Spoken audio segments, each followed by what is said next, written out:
Alright, after waiting slightly longer than I would normally have to play a commander game, I'm going to keep this thanks to the exploring hand.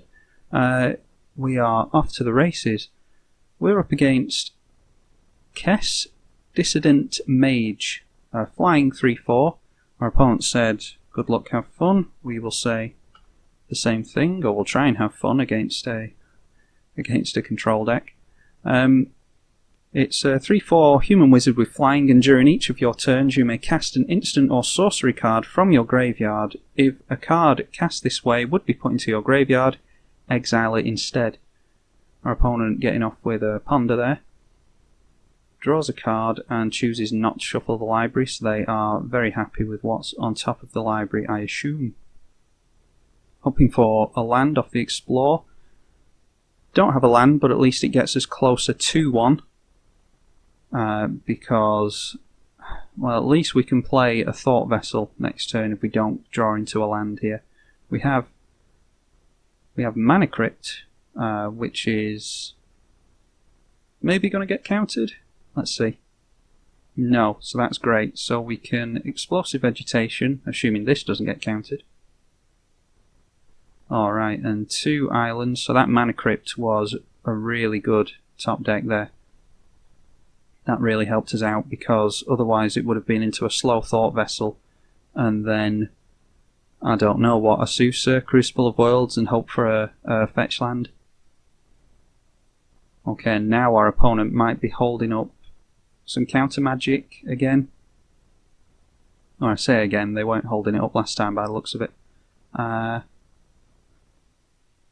We could go straight in for Tatyova and then play Thought Vessel. I think we'll do that. Obviously holding the land in hand until after we've got Tatyova out.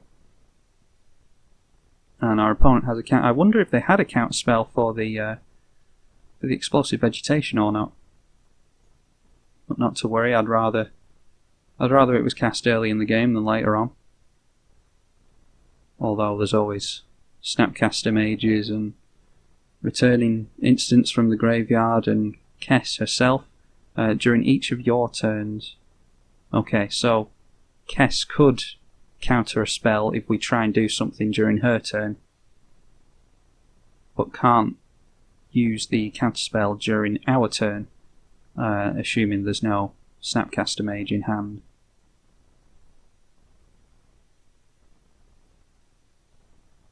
Let's go for Tails on the Mana Crypt and win the flip. And I think we'll just try Tatyova again, against my better judgment. What do we have here? 1, 2, 3. Yeah, we'll pretend that we've got counter magic to pass over to our opponent's turn, which we may well draw into right now.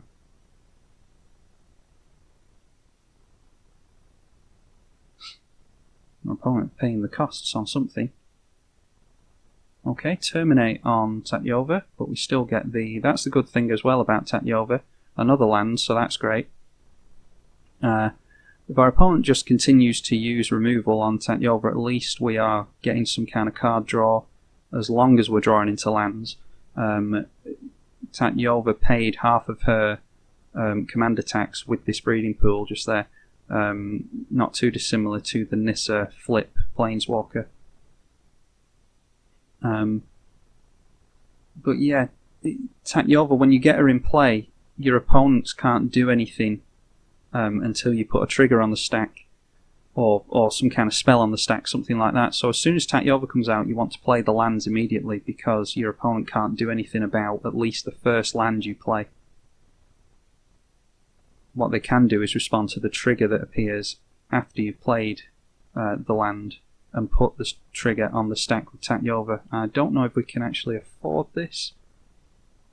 6 mana, yes, we can just about afford it.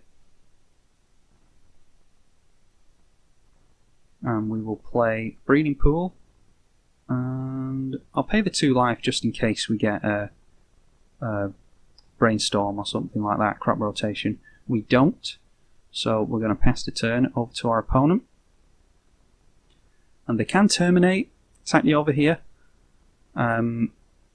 we might have to start thinking about Avenger of Zendikar, seeing as we have some lands in hand, along with an Azusa and a Crucible of Worlds.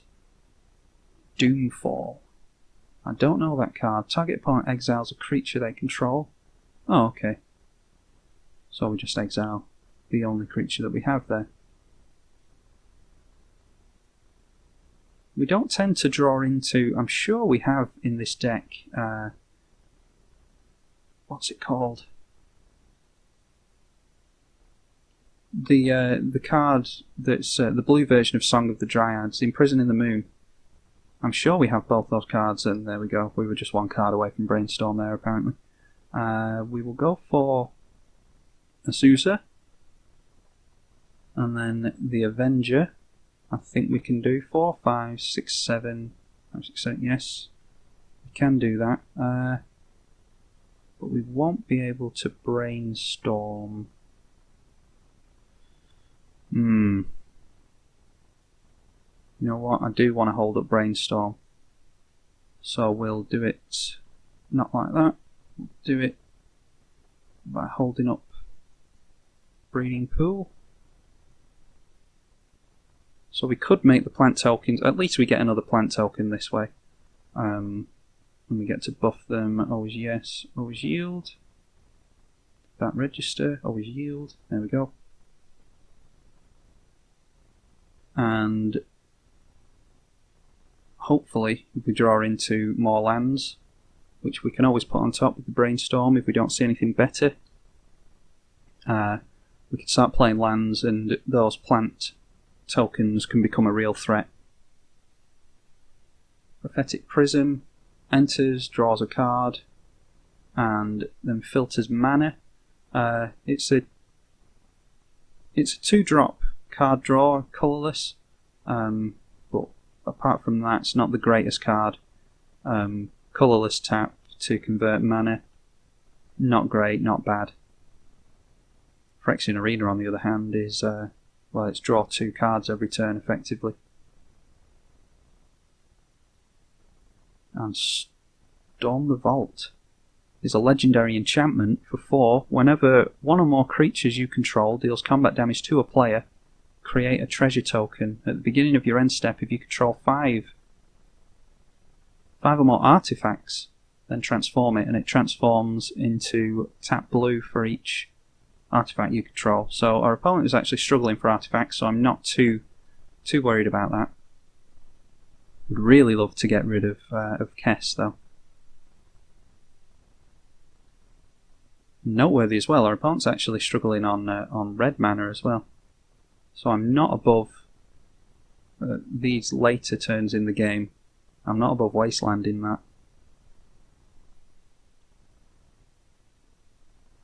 Okay, terminate on Avenger of Zendikar. I'm going to Brainstorm here. I don't suppose there's anything that we're going to find that we're going to be too pleased with, but... do we want Gush? If we play Gush, we will only draw into the 2 lands that we put on top. Yeah, I think we'll do it like that. We'll put the lands on, we'll draw into Gush, draw into a land next turn. And how much is Tatyova now, after playing her out so many times? Tails, win the flip again, draw into Hinterland Harbour, and let's see how feasible this is. 11. 4, 6, 7, 8, 9, 10, 11. Play Hinterland Harbour, draw into a forest, play Gush to draw more lands. Yeah, I think that's alright.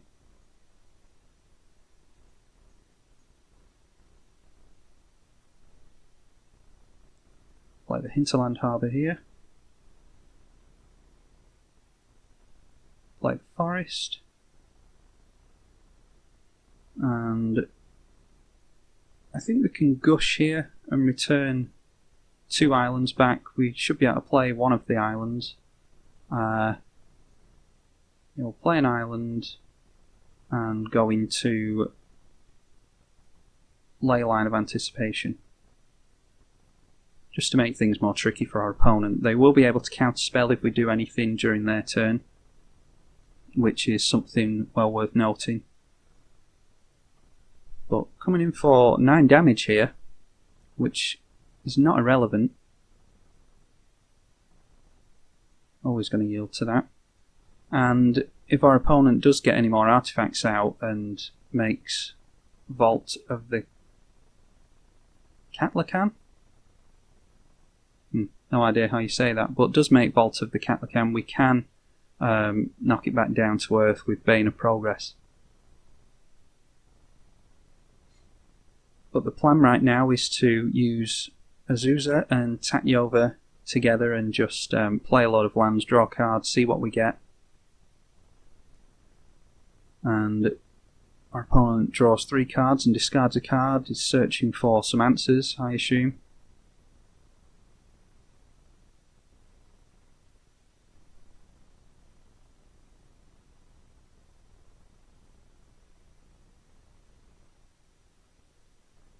And the Evolving Wilds is incredibly slow, so it's fine with me. Finally gets another red source, so I won't feel as guilty about blowing up this Graven Cairns.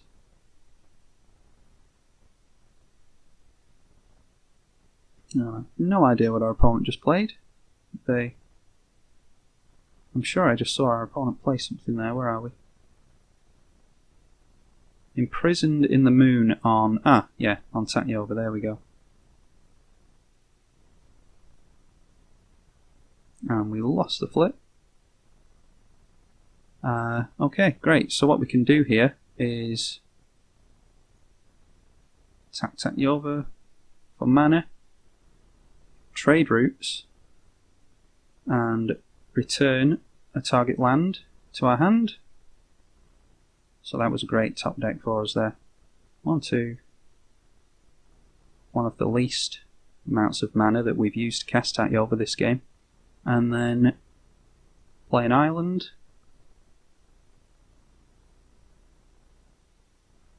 Hmm. 1, 2, 3, 4, 5, 6, 7 mana.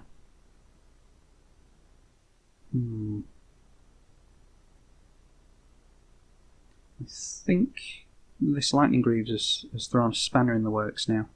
I think I do want to play the Lightning Greaves, which would leave us with 2, 4, 5 mana. So probably just Corsair of Crucifix then. Lightning Greaves. We'll play... Probably should have done that before we played the Lightning Greaves actually. Sack a land.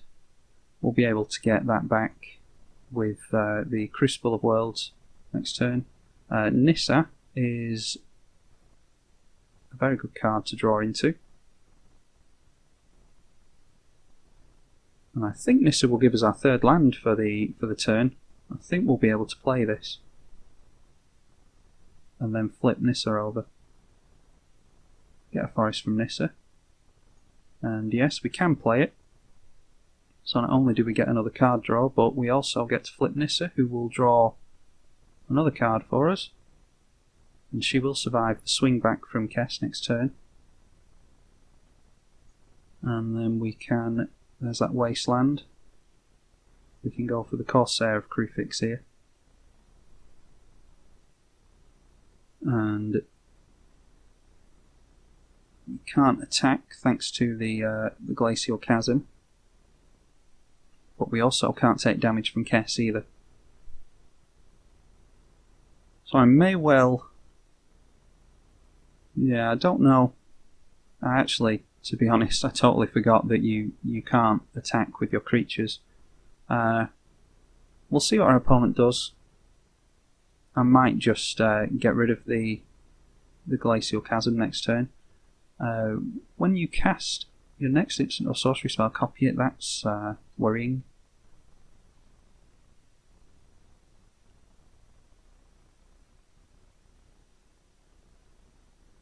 See what our opponent decides to do here. They have 4, 5, 6 mana open. Taps down 3.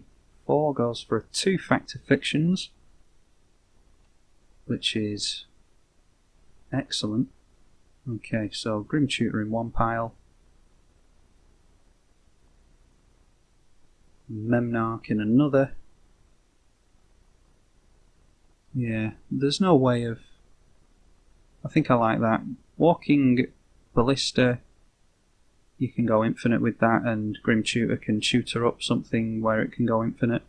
Yeah, I think I like separating those two. Our opponent went for the Silica. And then Urborg switches on the Cabal Coffers. So you can either have another red source with Urborg, or you can have more mana and a negate. Can our opponent hold up the negate? They cannot. So it might be worth us cyclonic rifting next turn.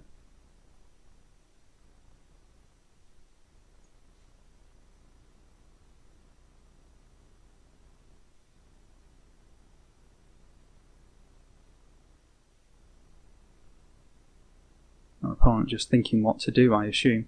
They can tell a lie. They can hold up negate with the Prophetic Prism. So that is... I'm glad I've seen that now, and not later. Oh, I just assumed they kept the negate. They didn't, so they went for Urborg and the red mana. And this is coming in at me. We actually can't be dealt damage,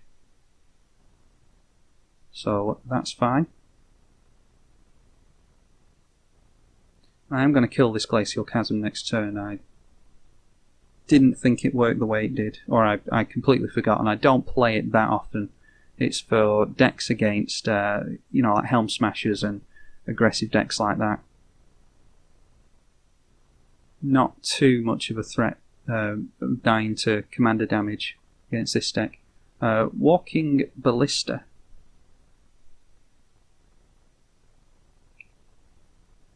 Alright, and pass it over to us.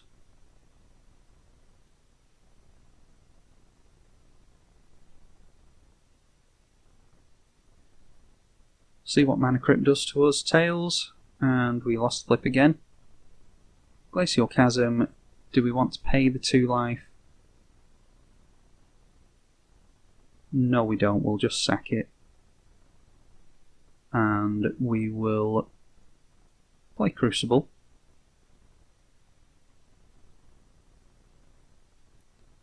See what we can draw this turn. I think what we want to do is go for Rampaging Baloths here.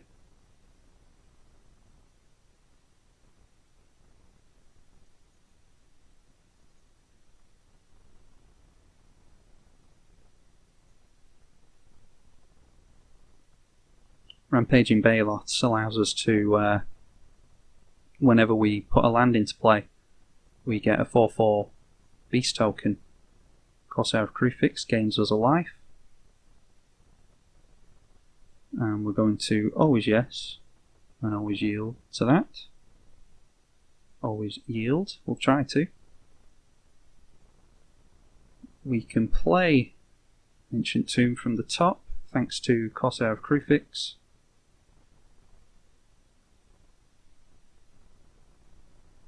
Alright, and do we just... Yeah, I'm going to play a land and draw into this Sower of Temptation, because I want control of that Ballista, because I'm scared of it.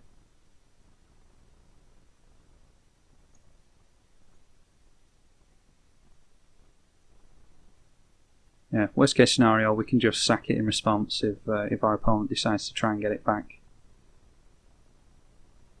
Argument to be made for taking the commander, but I'm just worried about the Ballista going off on our opponent, going off on us even, with some kind of infinite damage or something. Okay, and our opponent sacks it, which is fine with me.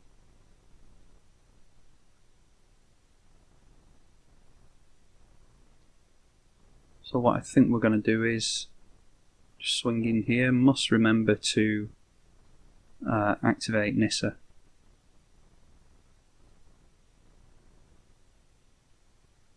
Actually could have won the game had I not have played the Glacial Chasm last turn, so that's a mistake on my part.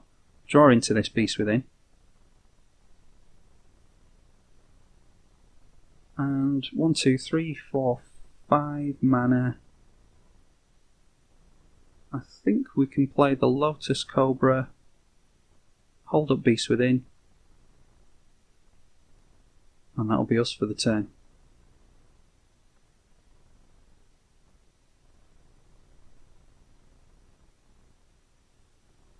Yeah, I could have Cyclonic Rifted there.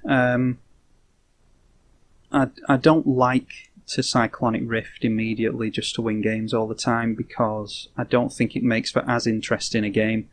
And to be honest, I'd like to see what our opponent does with the 8 cards in hand here. Okay, the Scarab God can get back the Avenger of Zendikar, I think. Can it aim at cards in our graveyard from a graveyard? So they can get back the Avenger of Zendikar here. Or the Basilica.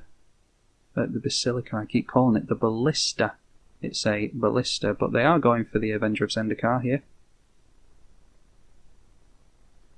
And I don't think I'm too worried about that, to be honest. I think I will just go for the Cyclonic Rift.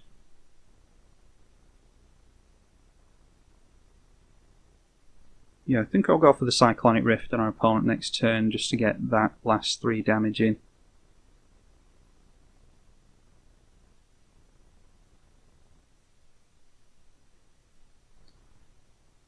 Inspiring Statuary. Inspiring Statuary, non-artifact spells, have Improvise, yep, it's fine. Not that we can counter it. Might put the Fear of God in our opponent if they think we can, though.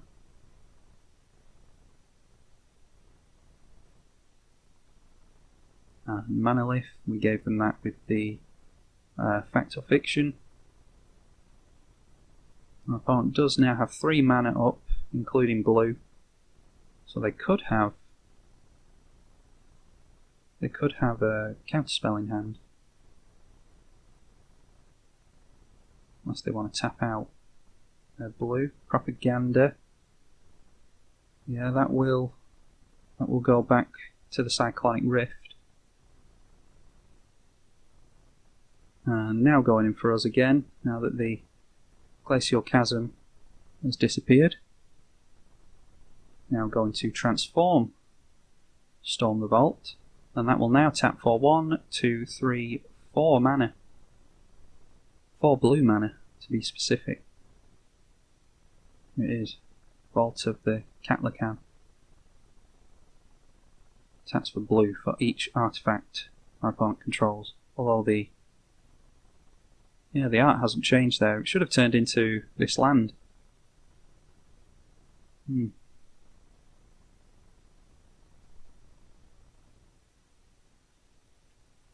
Alright, our opponent giving us free reign. And maybe we can just go wide if we kill the Propaganda. We've got 8, 9, 10, 11, 12, 13, 14, 15, 16, 17 creatures to their 10, 11, 12, 13. Yes, we can. So what I'm going to do here, just in case Cyclonic Rift is countered somehow, I'm going to kill the Propaganda. We'll give them an extra creature, but they still shouldn't be able to block us there, because we'll go too wide for them. And there is the counterspell. That's a play mistake on my part. Completely forgot that they could play counterspells from their graveyard. Not to worry, we'll just go for... Could get something off of the Mystical Tutor, actually. Alright, well let's just try the Cyclonic Rift here. No, we'll go for a counterspell. We'll go for a counterspell. We'll take Mana Drain, draw it with the Nissa, and then go for Cyclonic Rift, and that should take us out for this game. 1, 2, 3, 4, 5, 6 and 7. Cyclonic Rifting our opponent with Counterspell back up. That should be all we need to do this game. And our opponent says that that card is no fun, so a little bit of salt coming from our opponent there, but they did throw up the GGs. We had our opponent anyway by going wide, but just to make sure I wanted to Cyclonic Rift our opponent just to make sure we had the damage through.